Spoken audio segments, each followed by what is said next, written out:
बिस्मिल्लाहिर्रहमानिर्रहीम। आज का सवाल बहुत ही अहम है कि मस्जिद में आकर नमाजियों को सलाम करना ये कैसा है।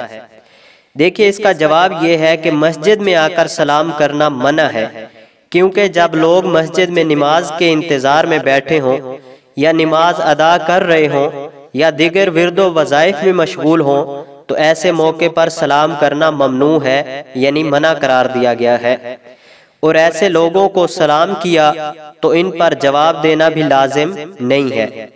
बहार शरीयत की जिल्द नंबर 3 सफ़ा नंबर 462 के अंदर मुफ्ती अमजद अली आज़मी रहमतुल्लाह अलैह तहरीर फरमाते हैं कि कोई शख्स तिलावत में मशगूल है या दरसो तदरीस या इल्मी गुफ्तगू या सबक की तकरार में है तो इसको सलाम ना करे। इसी तरह अज़ान व इकामत और खुतबा जुमा व ईदैन के वक्त में सलाम ना करे। जब लोग इल्मी गुफ्तगू कर रहे हों या ऐसे शख्स या एक शख्स बोल रहा हो बाकी सुन रहे हों, दोनों सूरतों में सलाम ना करे।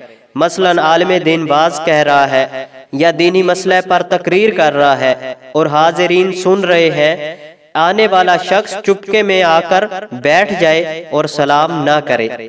ये हवाला बहार शरीयत के अंदर मौजूद है और इसी तरह फतावा हिंदिया में है।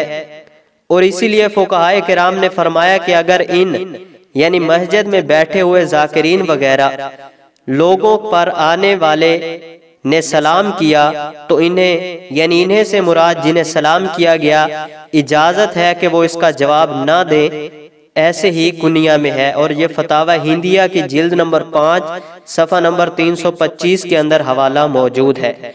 अलगर्ज खुलासा कलाम ये है कि अगर कोई शख्स नमाज के लिए आता है और वहाँ दरसो तदरीस या इल्मी गुफ्तगू या दीनी मसाइल पर गुफ्तगू हो रही है और मस्जिद में लोग जमा हैं तो इस सूरत में आने वाला शख्स वहाँ सलाम नहीं करेगा।